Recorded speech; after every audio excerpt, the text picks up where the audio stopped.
peace processes that were so different under those different presidents. President Clinton, who was there, and who now remembers those heady days when, after the signing on the White House lawn of the Oslo Accords, and one day even President Clinton came to the Palestinian Council in Gaza and walked the streets there and made many trips to Israel. It was the height of the peace process and the possibility of what might be transformative in the Middle East. That obviously was not, frankly, almost was killed along with Yitzhak Rabin, who was assassinated in 1995 by a Jew opposed to the risks that Yitzhak Rabin had made and opposed to the sacrifices he had made to try to bridge those gaps. And then fast forward to President Obama, who's had a particularly difficult relationship, not only with the current government in Israel, but also trying to get the peace process back on track. I remember it was one of the first things President Obama did after his inauguration in 2009. He announced a special envoy for the Israeli-Palestinian peace process, former Senator George Mitchell. That was going to be a signature of the Obama administration's achievements, and very sadly, of course, it ran into hurdles and obstacles from practically the first day. Let's go quickly to Nick Robertson, who's standing by as well, because we've seen so many of Israel's partners from the international community come and speak and be counted and remember Peres today.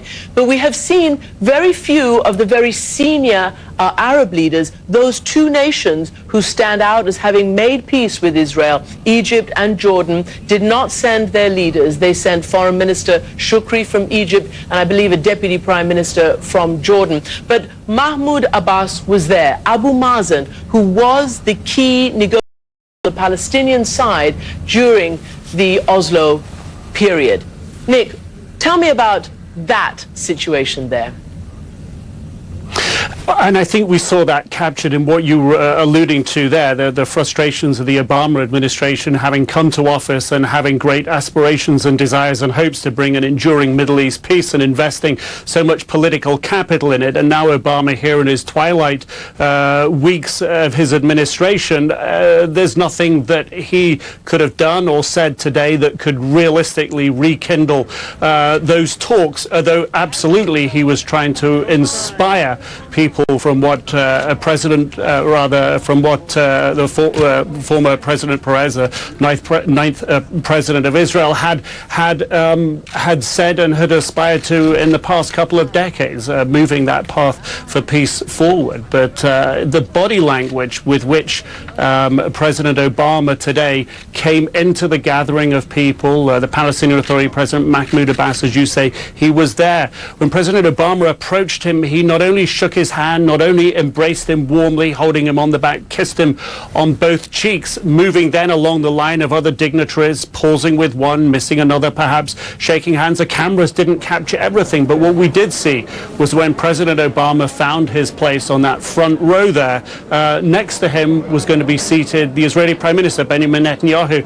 The contrast between the way President Obama treated the Palestinian Authority President Abbas and Netanyahu, entirely different, a very frosty relationship, very, very clear with the way he treated Netanyahu, barely looking at him, no smiles, no warm handshake, no hugs there. And perhaps that underscores President Obama's frustration, and what we heard really in his speech there as well, his eulogy today, characterizing the aspirations of Peres and willing others to pick that up and carry it on. And we heard that as well in President Clinton's eulogy. So talking about, when you come up against a stone wall, we need to try and get beyond that. So clearly those frustrations evident, and as you say, those other Arab leaders evident in their absence. The Egyptian foreign minister there, but President Obama, not only that warm embrace for Abbas,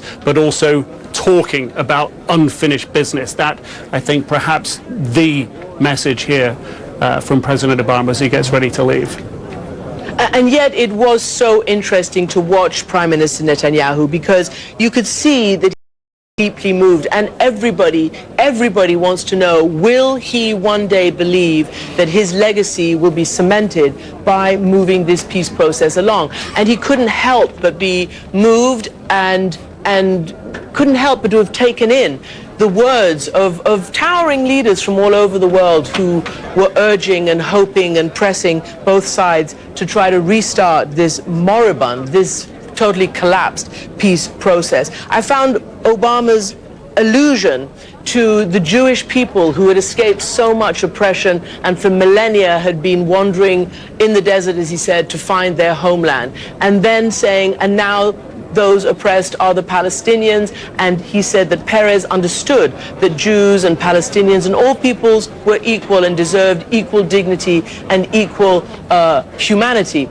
and likened it to his own progression, really, as somebody who is part African, part American, and the whole history of the American relationship with its black population. It was a very interesting way to try to bring this big tent of an ability to try to move forward with rights for everyone. But I think one of the most interesting things, and I'm going to go to my next guest, Ari Shavit, who's also written very, very eloquently about the passing of Shimon Peres. He's the senior correspondent for Haaretz, and he's the best-selling author of My Promised Land. Ari Shavit, I wonder whether you took from one of the fragments of President Clinton's eulogy, praising him for peace, praising Peres for his statesman-like search for peace, but also saying these words: he had helped and was responsible for building the undefeatable defense